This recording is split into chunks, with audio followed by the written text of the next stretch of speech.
Yang lebih gilanya lagi, anak-anak yang lahir dari hasil hubungan seks sesama pengikut mereka anggap sebagai anak Tuhan, atau dalam bahasa Inggrisnya mereka sebut dengan istilah Children of the God. Dari kecil mereka dididik dan diajarkan untuk Di suatu pulau terpencil di atas gunung api berdirilah sebuah gereja tua yang dipimpin oleh seorang pastor bernama Michael Rainer. Tokoh pastor yang dikucilkan oleh komunitas Katolik karena pandangannya dianggap jauh menyimpang dari ajaran Yesus.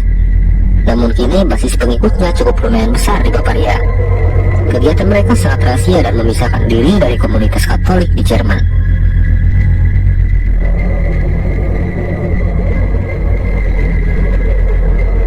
Dilihat dari luar mungkin tidak ada yang aneh orde sesat ini melakukan peribadatan seperti umat Katolik pada umumnya. Mereka datang ke gereja ikut pembaptisan yang dipimpin oleh seorang bishop. Dan seperti biasa, Pastor Michael Rainer pun rutin datang ke gereja dengan pengikutnya.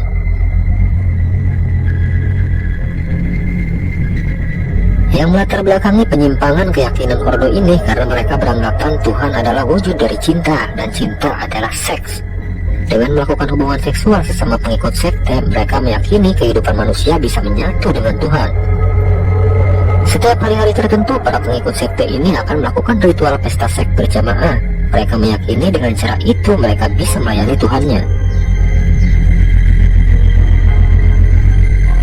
Yang lebih gilanya lagi, anak-anak yang lahir dari hasil hubungan seks sesama pengikut mereka anggap sebagai anak Tuhan, atau dalam bahasa Inggrisnya mereka sebut dengan istilah Children of the God.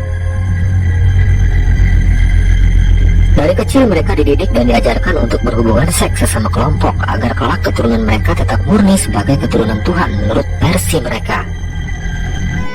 Dia adalah Suster Catherine, gadis cantik bagian dari Children of the God, gadis malang yang lahir dari orang tua pengikut sekte sesat ini.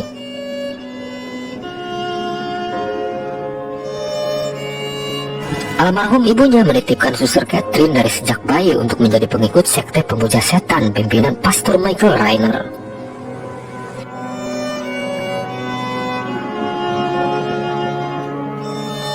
Suster Catherine sangat diistimewakan oleh ordo sesat ini. Dia dipersiapkan untuk menjadi pelayan istimewa, bahkan kelahirannya sudah ditunggu dan dipersiapkan oleh pemimpin sekte Pastor Michael Rainer untuk dijadikan perwujudan avatar Astaroth atau sosok iblis yang mereka pertuhankan.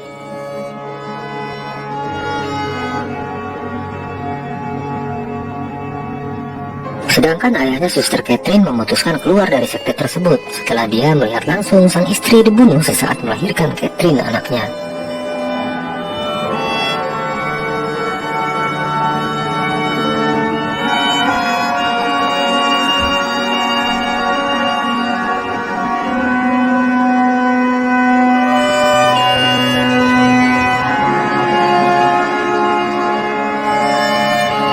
Suster Catherine akan dibaptis kembali setelah umurnya menginjak 18 tahun, tepat di hari All Hallow Eve atau kalender ulang tahun iblis. Dengan melakukan ritual bersetubuh dengan Astaroth, Suster Catherine akan dibaptis dengan darah dari seorang bayi.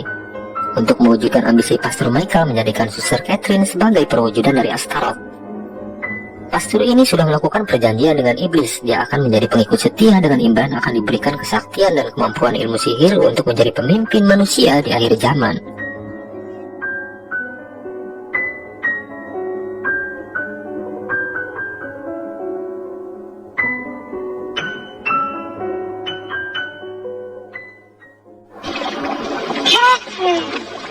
It's expected this afternoon.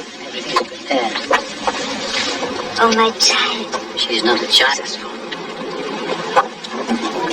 Suatu hari ayahnya Catherine, suami dari ibunya yang bernama Henry Bedow, meminta tolong ke seorang penulis okultisme ekspatriat Amerika bernama John Perney agar menjemput anaknya Catherine di Bandara Heathrow, London.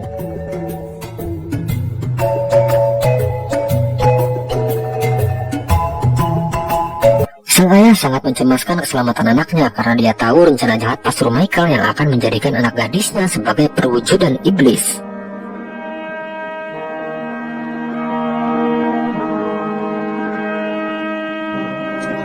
Dengan alasan ingin bertemu dengan anaknya, sang ayah pun memohon kepada pemimpin sekte tersebut untuk mempertemukan dia dengan anaknya di London. Pastor Michael pun mengizinkan Suster Catherine untuk bertemu dengan ayahnya dengan pengawalan ketat dari seorang polisi yang sudah menjadi pengikut sekte sesat tersebut.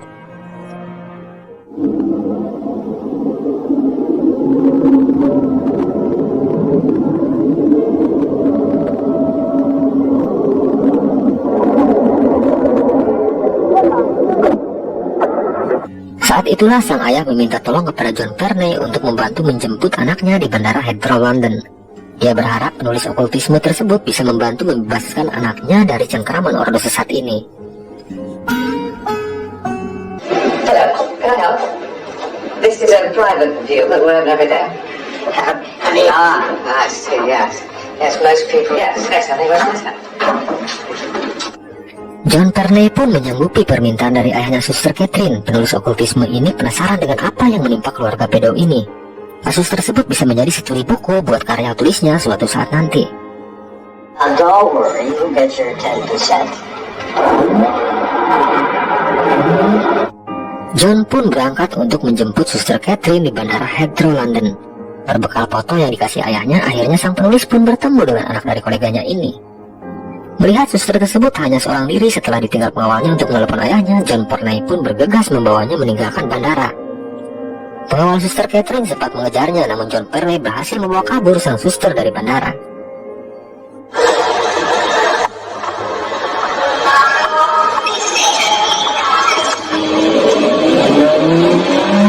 Don't you know? I've never flown before. I see. How long have you been with the church? All of this isn't what I expected. The children of our Lord. Pengawal suster tersebut langsung mendatangi rumahnya Henry Bedow. Dia berpikir Suster Catherine dibawa pulang oleh ayahnya. Henry sempat menelepon anaknya yang tinggal di rumah John Verne, namun pengawal pribadi anaknya berhasil memergokinya. Dia langsung menodongkan beceng ke wajah Henry Bedow. Sang ayah sempat tersungkur setelah wajahnya dipukul dengan gagang pistol. Namun dia berhasil mengambil pistol di dalam laci dan tanpa ampun akhirnya pengawal tersebut mati mengenaskan setelah satu peluru menembus tepat di jantungnya. Sementara itu di Bavaria, sekte sesat pimpinan Pastor Michael sedang menunggu kelahiran bayi dari seorang suster bernama Margaret. Nantinya bayi ini akan dijadikan tumbal untuk diambil darahnya saat prosesi ritual pembaptisan Suster Catherine.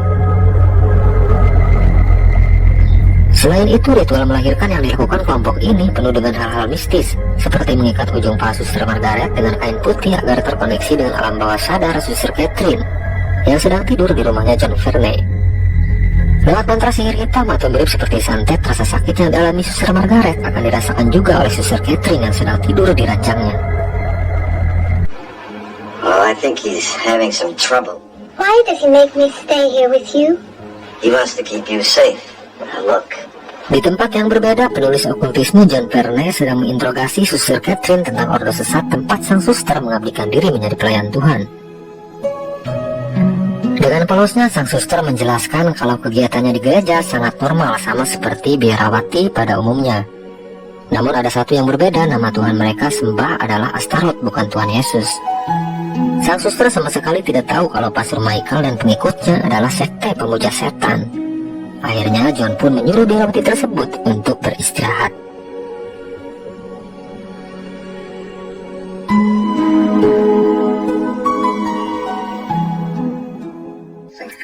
Saat Suster Catherine sedang beristirahat, John ditelepon oleh rekan kerjanya, pasangan kekasih Anna dan David. Mereka menanyakan tentang kabar dari biarawati ini. Saat bicara di telepon, John tidak menyadari kalau Suster Catherine sedang mengintipnya di balik jendela kaca. Malam pun semakin larut, namun John Verne masih terlihat duduk di ruangan tempat kerjanya. Sesekali meneguk secangkir kopi, penulis okultisme ini masih memikirkan bagaimana caranya bisa mengungkap siapa sebenarnya sosok gadis bernama Catherine ini dan hubungannya dengan sekte sesat di Bavaria.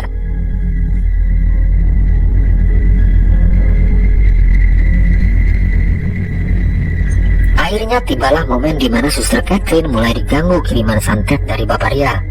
Saat tertidur lelap, suster malang ini mulai merasakan apa yang dirasakan Suster Margaret saat menjalani prosesi ritual melahirkan anaknya.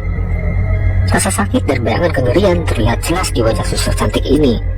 Dia bisa merasakan langsung betapa sakitnya saat melahirkan bayi iblis yang dikandung oleh rekan sejawatnya di Bavaria, yaitu Suster Margaret. Mendengar suara gaduh di kamarnya Catherine, John Verne pun mendatangi kamar gadis tersebut. Betapa kagetnya dia ketika melihat tubuh suster cantik ini sedang menggelinjang seperti merasakan kesakitan. John pun tak berani mendekatinya. Setelah situasi mulai normal, dia pun meninggalkan kamar suster tersebut.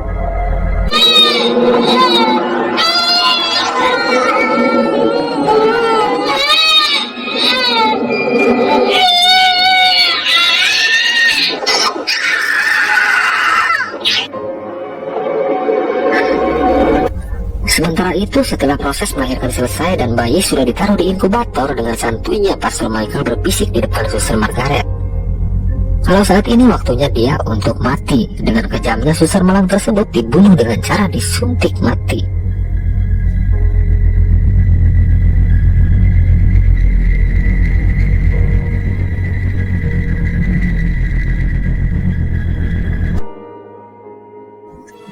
Besok paginya, John Perney mendatangi kamar Suster Catherine.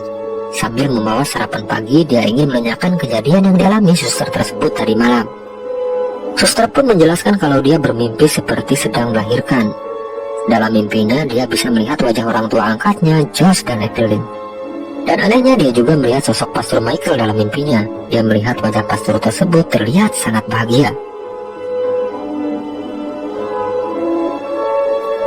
John Perney pun semakin penasaran. Dia kembali menanyakan apa sebenarnya yang diajarkan Pastor Michael di gereja kepada pengikutnya. Suster Catherine pun menceritakan kalau pastor tersebut mengatakan dunia ini sedang tersesat. Manusia butuh sosok pemimpin yang punya kekuatan. Semua pengikut harus patuh dan taat kepada pemimpin demi memuja Astaroth yang dipertuhankan. Mendengar penjelasan suster tersebut, John Perney pun menyudahi pembicaraan. Dia berencana untuk melaporkan masalah tersebut ke Uskup Agung di London.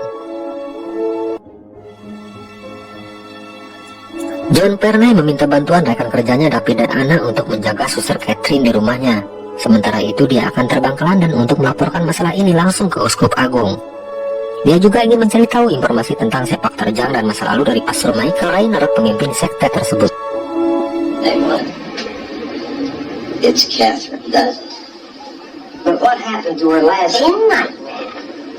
I hope to help. Sementara itu, kondisi ayahnya Catherine sedang depresi berat. Dia sangat ketakutan kalau kelompok sekte akan mencarinya setelah membunuh pengawal yang mengantarkan anaknya ke London.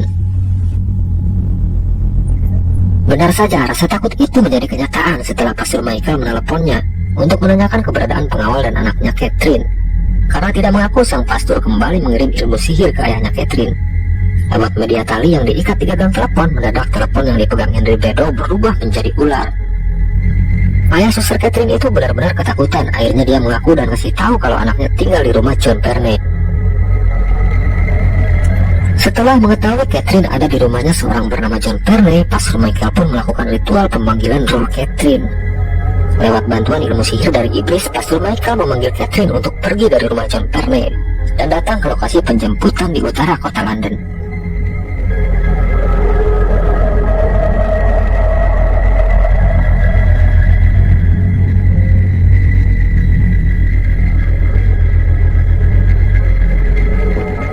Karena dipengaruhi oleh guna-guna ilmu hitam, Catherine bangkit dari tempat duduknya.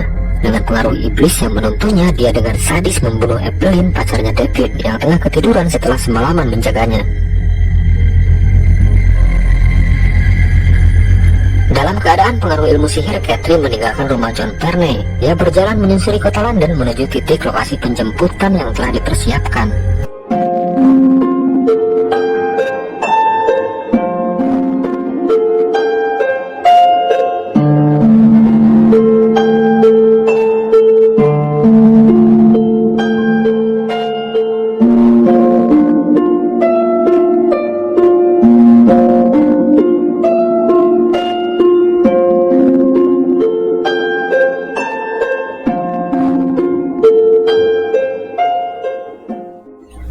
Sementara itu, David, pacarnya Evelyn, langsung shock setelah melihat pacarnya terbunuh dengan pisau yang masih menancap di lehernya. Tak berselang lama, John Perney pun tiba di rumahnya. Dia benar-benar kaget mendapati rekan kerjanya Evelyn sudah mati bersimbah darah. Dia sempat meminta maaf ke David karena telah membawanya masuk terlalu jauh ke dalam urusannya dengan Suster Catherine. Awalnya David sempat marah dengan kejadian yang menimpanya, namun akhirnya dia memutuskan untuk ikut dengan John Perney mencari keberadaan Suster Catherine. John Pernay berencana untuk mencari Catherine di rumah ayahnya, Henry Bedow. Setibanya di rumah ayahnya Catherine, John Pernay mendapati sosok laki-laki tua tersebut tengah duduk lesu di sebuah kursi yang sudah dilingkari simbol pemuja setan. Laki-laki tersebut benar-benar terlihat depresi berat atas masalah yang menimpa kehidupannya.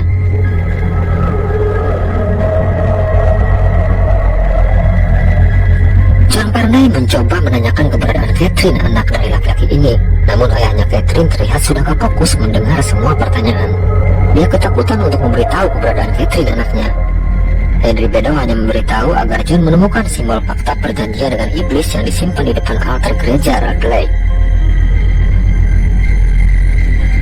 Karena tidak mendapat informasi keberadaan Catherine, akhirnya John memutuskan untuk mencari simbol fakta perjanjian dengan iblis yang terus dibicarakan oleh ayahnya Catherine.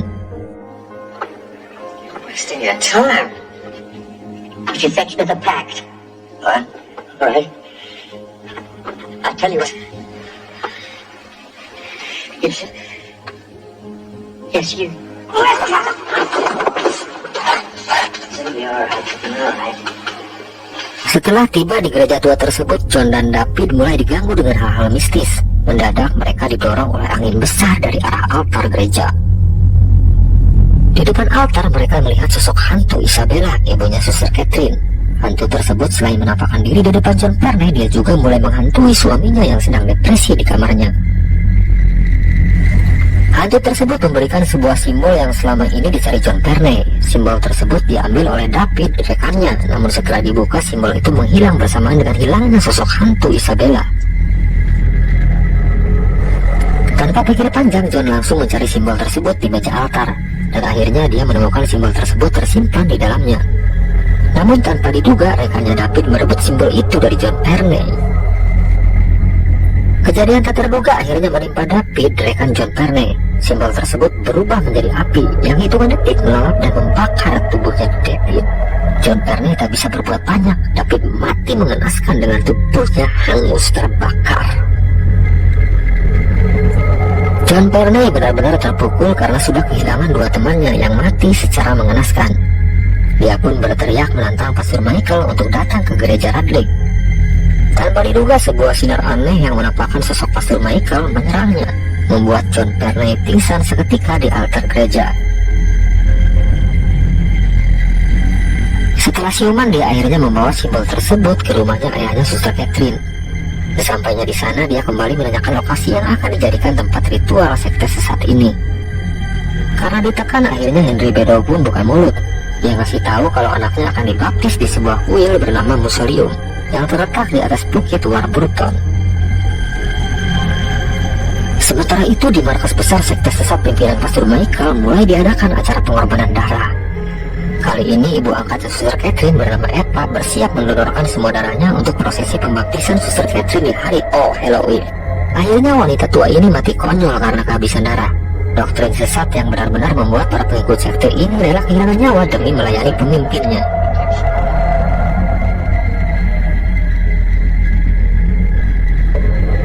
Akhirnya sampailah kita di akhir cerita film ini. Bertepatan dengan hari ulang tahun iblis, Pastor Michael mulai melakukan prosesi ritual pembaptisan Suster Catherine. Dimulai dengan membuat simbol lingkaran yang di atasnya ditetesi darah dari ibu angkat Catherine bernama Eva. Pastor ini mulai melakukan prosesi ritual keji dan biadab. Dengan santai dia membunuh bayi yang tidak berdosa untuk diambil darahnya.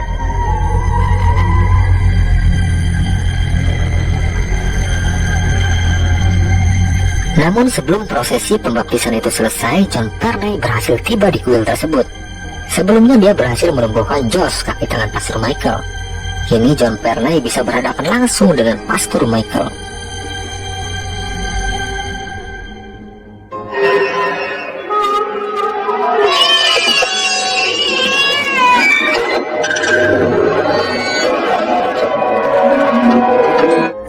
Percaya diri akan kekuatan yang dimilikinya, sang pastor pun berbicara dengan santuy. Dia mengatakan kalau John Pernay tidak akan bisa melangkahi lingkaran darah yang dibuatnya untuk mengambil Catherine darinya. Circle of blood protects me, as you know. But soon Astaroth will live on hell if you have read the book. Namun dengan tegas John Pernay bilang bahwa dia sudah tahu kelemahan ilmu sihir Pastor Michael. Lewat kitab Grenos of Astaroth yang telah dibacanya, John Perry mengetahui kelemahan dari ilmu sihir hitam yang dimiliki pastor sesat tersebut. Pastor Michael hanya bisa dilumpuhkan dengan batu kuil Musolium yang di atasnya ada tetesan darah pengikutnya. John Perry berhasil membawa batu kuil tersebut dan melumurinya dengan darah kaki tangan Pastor Michael bernama Josh yang sebelumnya berhasil dia lumpuhkan. Dan akhirnya Pastor Michael pun tersungkur tewas mengenaskan setelah kepalanya dilempar batu kuil Musolium oleh John Perry. Setelah tewas, tubuhnya hilang dibawa oleh iblis ke kerajaannya. Akhirnya John Perry berhasil menyelamatkan Suster Catherine dari iblis yang ingin bereinkarnasi di tubuh gadis cantik ini. Akhir sebuah cerita yang sedikitnya bisa memberi gambaran bahwa kejahatan tidak akan bisa mengalahkan kebenaran. Sampai akhir dunia, iblis akan terus menggoda iman manusia. Hanya dengan iman dan kebenaranlah kita sebagai manusia akan selalu menjadi pemenangnya. Setelah melihat keberhasilan John Perry mengagalkan ritual di acara ulang tahunnya, para iblis pun menangis dan kembali gagal memperdayai manusia untuk menjadi pengikutnya.